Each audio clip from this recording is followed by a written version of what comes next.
I will share the topic of modal and semi-modals. Okay, I will introduction my group name, myself, my name is Agurika Putri, and my partner, Putu Damayanti. First, what are we going to explain about? The definition modal and semi-modal. Modal is the type of auxiliary verb that indicate the modal and thus are always accompanied by the main verb. Semi-modal as to express the same use as modal, but are a combination of auxiliary verb and the preposition to. Some cases of these modals can act as a main verb. Types of modal and semi-modal. Modal can feel like show, would, meet, show, and was. Semi-modal can to, had better, didn't, don't need to, be able to, be alone to, used to, don't have to, and have to, or have to. Today, for using modal and semi-modal, can could be able to and be alone to. Could and be alone to talking about permission. To say that someone had general permission to do something in the past, we can use either could or was on verb alone to. To talk about permission for one particular action, we use was on verb alone to. For example, we can see the slide. In negative sentence, we can use either could or was or were along to say that permission was not given in their own masculine situation. For example, you can see the slide.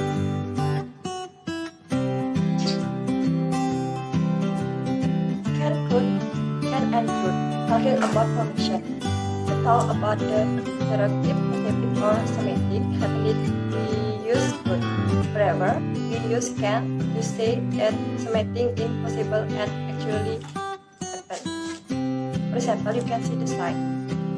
We use can, not could, to say that something is actually impossible.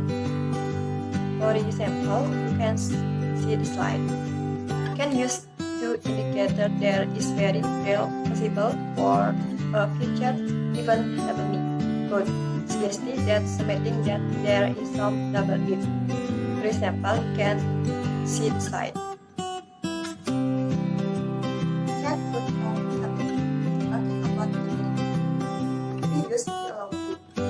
For talking about the activity that have in the moment of speaking, do not happen as we speak. For example, you can see the slide. We use can and. Let's talk about something that is happening as we speak. Better use can. Before proceed and asking someone else. For example, you can see the slide. We use using is to able to write that good when. We're talking about a single assignment writer that general ability in the past. For example, you can see the slide. We could and used to. We use to and could when. Talking about characteristic or habit. Use will for the present and will for the past. For example, you can see the slide. Don't use both of them to talk about a particular occasion. For example, you can see the slide. Will not and will not. These two present people's behavior that have been made before, but wrong. For example, you can see the slide. Question a person about is capable of something they have done or do regularly. Use will. For example, you can see the slide. Setting assumption according to the things that are the case now. Use will. For example, you can see the slide. For talking about past tense that have changed, we use should do. For example, you can see the slide. To state a imaginary situation that may have happened, use will have less from 3.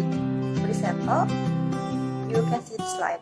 To to indicate that the past situation actually happened, if else will have to past participle. For example, you can see the slide. And to show event in past, but that happen now, use will or use to plus from 1. For example, you can see the slide. Hello everyone! This time, let me continue my friend's presentations about models and semi-models. In this slide, we have may and might for showing possibility.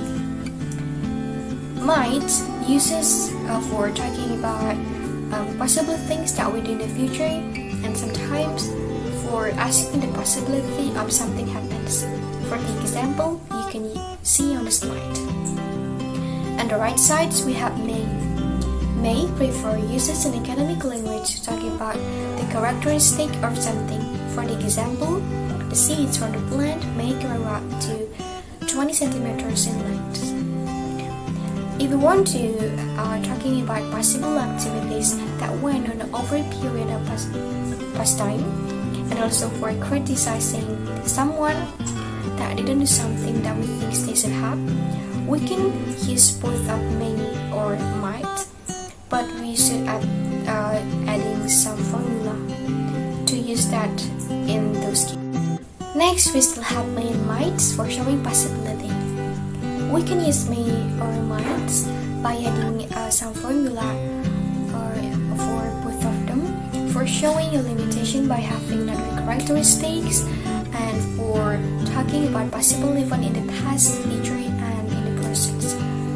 And for the word may, or for the models may, we can use that for asking permission or for offering help. For the example, may I help you, or may I go to the toilet? Next, we have must and have got to. Generally, must and must not used in the formal rules for showing regulations or name and for forming such formal questions. For the example, you can see on the slides. Sometimes when we want to state or for showing or for talking about something happens in the past, in the moment of the speech, and also happening in the future, we can use must, but by adding some formula, as you can see on the slides, especially on the right side on the top. Moreover, we want to propose future arrangements without any detail, we can use must not or mustn't.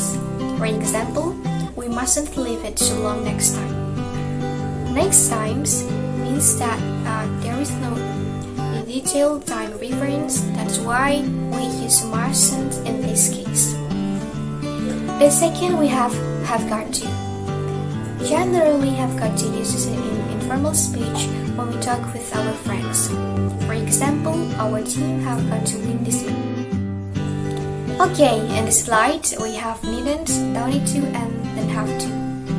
Needn't usually use a negative sentence and also for stating someone's rules or someone's decisions about the lack of necessity. For the example, you can see in the slide.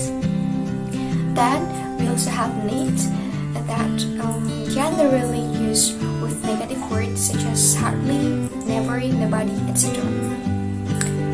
Then, if we want to giving permission not to do something, we can use both of needn't and need to. But if you want to state or talking about general necessity, you should use to need to. Then we have the have to. To state about someone's rules or someone's regulations, we usually use the have to. And for example, you can see the slide. Then in the slides, we have should, ought to, and had better. I guess that most of you guys are unfamiliar with the word ought to, but we will learn together how to use it this time. The first, we have had better. Had better, usually used in form in formal question, commonly used in spoken English with things that the idea is good. And for example, you can see the slides. Next, we have should that usually we use for giving advice and staying outside to recommend. For example, I think you should take a big rest, and some keywords and forms that we can query at the site. Then, third, we have shall. Actually, shall is the phrase form from suit that frequently used for showing paying attention. Then, in some cases, we can use both the shall and should for requesting confirmation or advice. For the example, you can see on the slide. In another case, we can use should and ought to talk about probability and applications, but ought to frequently used for showing an application. Here we still have should, ought to, and had better. Moreover, ought to can use it for talking about expectation that something happened, has happened, and will happen. The example is, if the weather was good, I ought to have arrived in Klungkung this afternoon. Then here we have had better. In another case, had better can using for express particular urgency through its arguments. For instance, you can see on the slides. Then, for showing regretness behind the actions that didn't happen, we can use should or ought to plus have plus past participle or verb to be. For the next slides, we have the difference between modals and semi-modals. Modals is a type of auxiliary verbs that are consist only one word, and also those are always accompanied by the main verb because they cannot act alone as a main verb. But semi-modals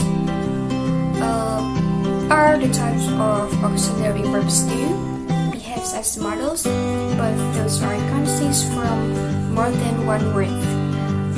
Those are a combination from preposition to and other auxiliary verbs. And some kinds of these semi-modals can act as the main verb.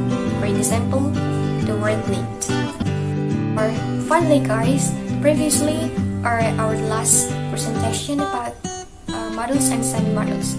Then we have some exercise or little exercise for you for testing your understanding in this matter. As you can see in the slides, those are some questions that we provide for you, and you can answer it by yours. And also, we provide the answer for you. So that's all our presentation today, and thank you for your biggest attention that you are giving for us. And we hope that all of you can understand models and semi-models through our video and implement that on your daily life. For the closing, let us say goodbye and see you in the next video. Bye bye!